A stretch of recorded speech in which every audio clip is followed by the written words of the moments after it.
Schools are the one place where you can get into students' minds. And speaking of schools, this middle school, what if your preteen who was a middle schooler was offered condoms?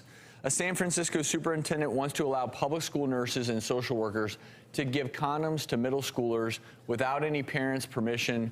The distribution would, however, coincide with a counseling session with a school nurse. Proponents are saying there's no evidence that providing condoms in schools increases sexual activity. They actually feel like having them may decrease sexual activity. But when people hear about condoms in middle schoolers, it instantly makes you uncomfortable, including myself, because that is a very young age. We're talking about 12-year-olds. It's too young. 13-year-olds also. At first, I had that reaction, but then I visualized the middle school students of today. And, you know, they're sexually mature. Yeah, and when you look they're menstruating. When you look at the data, the Kaiser Family Foundation finds that urban teens' sexual activity is starting 13 and younger. So when you really start to think of it like that, you know, instead of just, you know, that gut knee-jerk reaction, you really have to think about it logistically, because 22% of the girls use no contraception the first time they have sex, and I really guarantee you that that has a lot to do with education. They just don't know, you know, kids are just trying to figure it out. Permission. No. And knowledge is power. So, I mean, it probably, when they're learning the nitty-gritty and details and having a counseling session, then maybe the novelty of it wears off, and it's like, yeah, I don't really want to do that, you know? The counseling session is part of the education, but I think the parents, I mean, but not all kids have access to a parent who's going to sit down with them and talk about it. That's a good point. And when is the best time to have that conversation? That's another discussion. I mean, my child, my precocious boy, was probably 7 or 8. He went to the body exhibit here in LA and saw, you know, the anatomy and saw, like, you know, eggs and sperm, and he started asking questions, and that's what led to the discussion with him. And then he subsequently taught my daughter,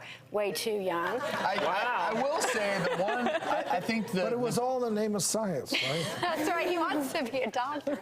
I mean, the data, again, doesn't support this idea. Condoms have been in high school since 1990. In San Francisco, I guess, and their sexual activity is half the national average. But the one thing that I've always felt is you have to be very careful with how prominent something like this is, because, you know, you're 12 or 13 and you see the condoms out there and it's overly promoted. You do start to ask yourself, well, what's wrong with me? I am not sexually active. To some extent, you do want to still allow there to be natural maturation. There are a lot of 12 and 13-year-olds out there who aren't yet interested in sex. No, but Travis, their access to porn right now is so, I mean, but my point is that Jennifer, they're not everyone. In other words, every kid matures at a different stage, and the last thing you want is a non-precocious 13-year-old student who feels like, well, wait, what's wrong with me? I just like playing baseball and I'm not really into girls yet. Should I be having sex? Well, there is that element. That's why comprehensive sex education is so important, where you're talking about a relationship, where sex isn't just something where you put your penis in the vagina and there's a condom involved, but there's a whole relationship behind this, that, you know, whether it's your religious views, what your parents think you should be doing, all of that factors into sexual activity. There's so many angles to this. I mean, you make a point, like the condoms are out there, even though you may not be into it, like I'd rather go throw the baseball, but like, oh, they're there for a reason, I better get with the program. And and I remember feeling pressure at that age from STDs. You know, we were talking about unwanted pregnancies. Back then. That this is part of the equation. These young kids don't get it, STDs, and getting an STD and what they at think a is young sex. age They don't like think that. oral sex is sex or anal sex is sex, and some, you know, education is really important. Well, that speaks to a broader initiative that we've discussed on the show, how poor sexual education is in this country. I do like the fact that this is tied together with some education. You're not just the places, and we've heard about them, even parents we've shared on the show who they have bowls of condoms. I don't think that's the answer. I think education is the key.